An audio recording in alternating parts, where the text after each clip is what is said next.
Good evening. I guess I should say good morning. It's almost sunrise. I just got off work. If you've seen some of my other videos, you might have guessed that I don't work to make money. I work to learn. And that's why, for the time being at least, I'm working in an emergency room at a trauma hospital. It reveals a lot about people for a myriad of reasons. One, everyone there, whether they're at death's door or whether they are stable, is under some kind of duress of some sort. Two, they're almost all scared. And three, pretty much none of them want to be there. Those circumstances converge into a sort of perfect storm for revealing sublimated truths about personalities. Because anyone can be nice if you catch them at the right time. An emergency room is a stress test for empathy and sympathy.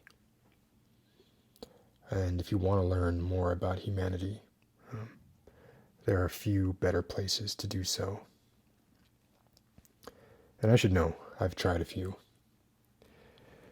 I didn't start in a hospital, but I've always tried to put myself in places where the heat is turned up in one way or another. I've served in the military. I've served for the executive branch of the United States government. I've counseled revolutionaries. I've been a waiter. All of these things with the intent of experiencing the broad tapestry of humanity. Needless to say, it's been an interesting few decades. Anyway, let me get to the point of this video. I wanted to tell you about an experience I had this evening at work. It's one that ended up being remarkably illustrative on the nuance of human behavior. I was the attending physician for the graveyard shift at my current hospital. Obviously, I'm not going to tell you the name. And a 38-year-old woman came into the ER with her husband and her 19-year-old son. The woman was pregnant, well into her third trimester, and she had begun to experience shortness of breath and chest pain. So the chest pain, as well as the fact that she was pregnant, meant that even though the ER was chock full that night, she got top billing in triage.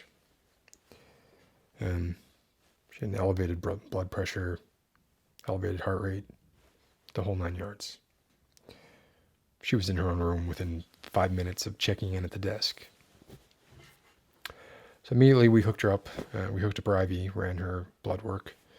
Her C-reactives and a few other indicators we use ruled out heart attack, or at least indicated it wasn't likely. But her EKG was abnormal. She was throwing PVCs and PACs. Those are premature ventricular and premature atrial contractions. Sometimes a few of those in succession. Her resting heart rate was 110 beats per minute. It's not completely out of the order for a near-term pregnancy, but it's borderline. And her baseline was something like 70 beats a minute. So that was at least worth investigating.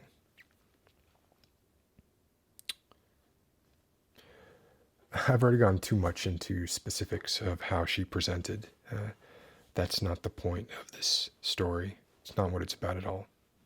So let me try and get back on track. The woman, as you might expect, was very worried about her unborn child. Her son was in the ER waiting room, and when her husband left to go check on him, the moment he left the room, she whispered to me, The baby is not his. I knew God would punish me, and I deserve it. But why would he take it out on the baby? This is not the first time I've experienced something like this, but it is rather unusual. So I asked the attending nurse to detain the husband and son for a few minutes outside the room. I had already sedated the woman because she had begun to hyperventilate. So I was waiting a little bit for the Ativan to take effect. It was given to her through her IV, so it did not take much time at all. So I asked her to elaborate, and she told me that earlier that year, she had run into her old high school sweetheart at the bank where she worked as a loan officer. He had been applying for a loan. I found out later it was apparently one that he didn't even come close to qualifying for. But the loan process was such that he had to come into the bank a few times. And during this vetting process, they sort of reconnected. One thing led to another, and voila, 8 months later, she has a near-term pregnancy. And he still doesn't have the loan he needs, because it later came to light that he was something of a con artist, and he ended up skipping town. These things happen. She begged me not to tell anyone. She said she didn't want her baby knowing that he was born out of wedlock. Technically, she was married, but not to the father. She was also concerned about the husband knowing, but that seemed almost like an afterthought. So I pressed her on this, and she said, he knows already anyway. I pressed her more. I asked her what she meant by that, because it wasn't clear to me. And she told me that he wouldn't have to think too hard about the timing to conclude that he couldn't be the father. But this whole time, he had been acting like there was no problem with the pregnancy at all.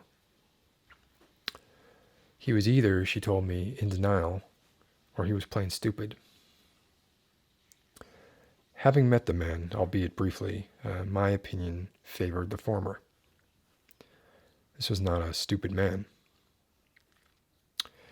Anyway, by this time, the Ativan had worked its magic.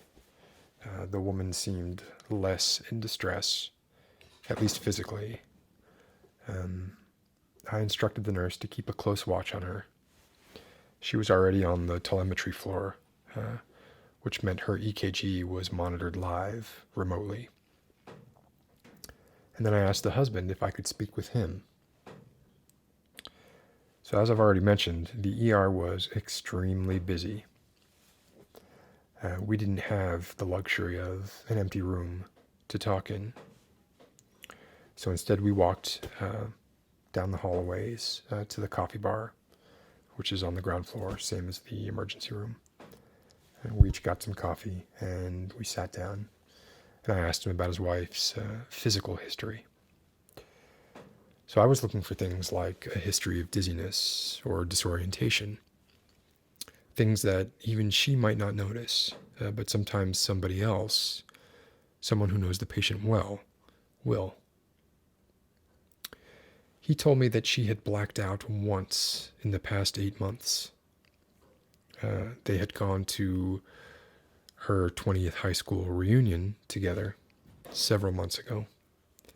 And when one of her old male friends came up to them and asked how she was doing, she didn't answer. She just blacked out.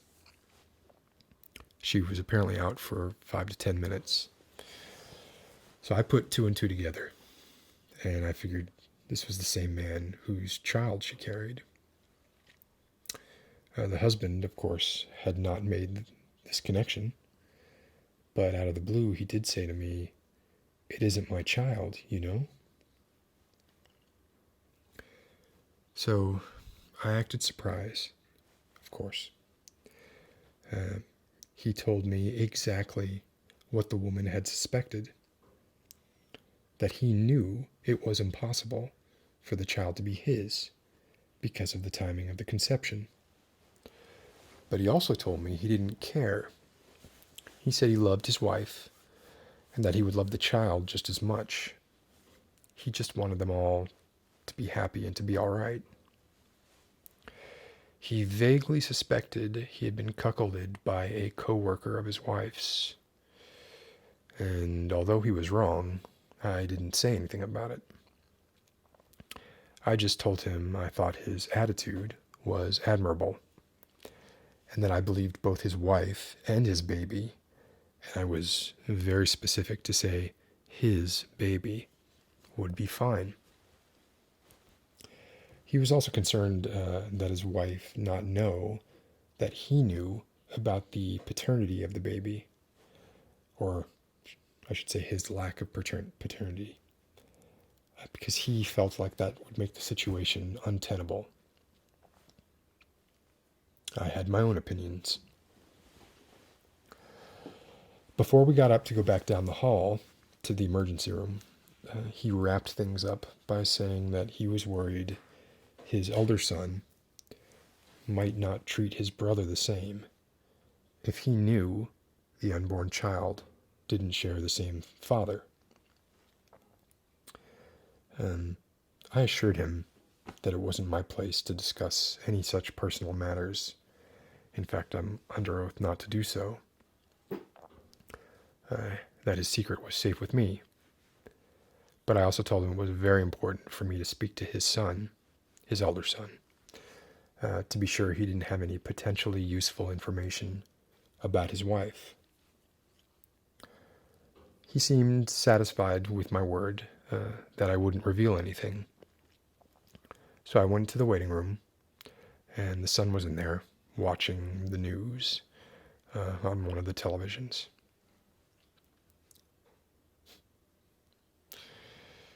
He seemed preoccupied.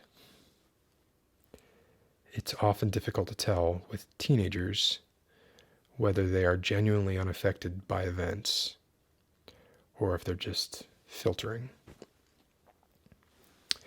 I asked him if he had seen his mother exhibit any strange behavior before coming in, and he snorted. I told him it was important to establish medical history and that there are things his mother might not even remember, that he might. He was uncommunicative. He was just staring past me at the television. So far in this encounter, I had felt like I was learning a lot. But like I said before, the ER was full. And medically speaking, I suspected this woman was experiencing a near-term potassium deficiency. That was what was causing the ectopy. Perhaps she was having an anxiety attack coupled with it. So I needed to wrap this up so that I could pay attention to the other more needy patients. So I told him that his father was very worried about his mother and that he should waste no time telling me anything significant that he knew. When I told him that, he sputtered, "He's not even my real father. I don't know who my father is anymore." So at that point, I started wondering if the woman was pathological.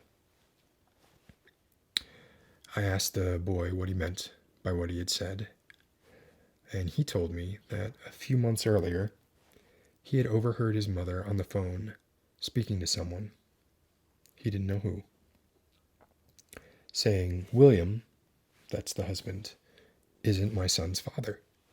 My high school sweetheart is." Those exact words. That's the significant part of the conversation that the son caught.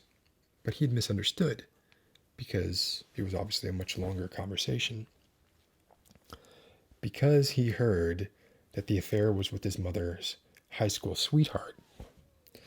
And since he'd been born just out of high school, just after his parents graduated high school, he assumed that his mother was talking about him.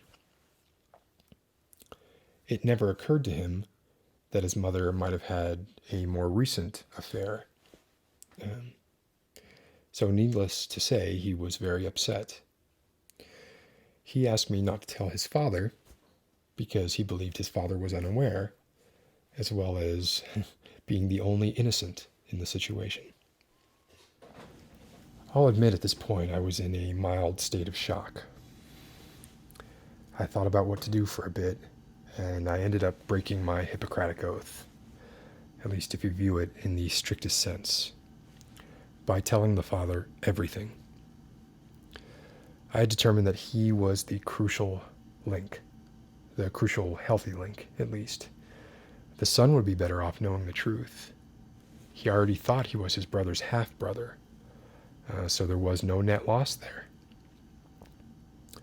The wife would have to acknowledge the transgression, but both the father and son already knew about it, even if they were both wrong about the specifics. So that was a wash. In fact, that was probably a net gain in the long run, since the burden of maintaining a long-running deception would be lifted. And the father, he was better off as well. Knowing that his wife's indiscretion was with an old flame somehow took the sting away a bit, especially in light of the fact that he had ended up being a con man who was now completely gone from her life. Much better that than the going concern of a co-worker, an unknown quantity she would be in continued close contact with.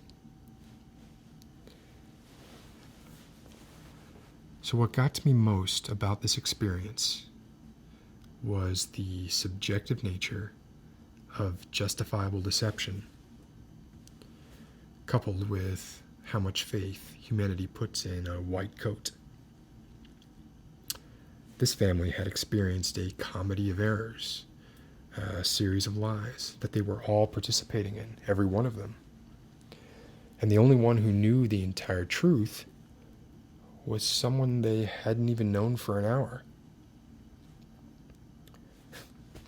All because the woman had not eaten enough bananas and was prone to panic attacks.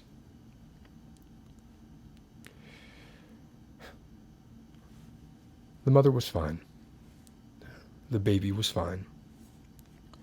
They were discharged before my shift was over. In hindsight, it also struck me as interesting, as well as revealing, that as I spoke with each of the players in this farce, they revealed their paramount concern by insisting I deceive the one they cared most about. The mother did not want her child knowing. The father did not want his wife knowing. And the son did not want his father knowing. It was a twisted triangle of lies, fueled by love. It's just another one of the complex, nearly incomprehensible facets of the human psyche that I try so hard to understand. I think tonight I got a little bit closer, but I've got a ways to go. Thanks for listening. Good night.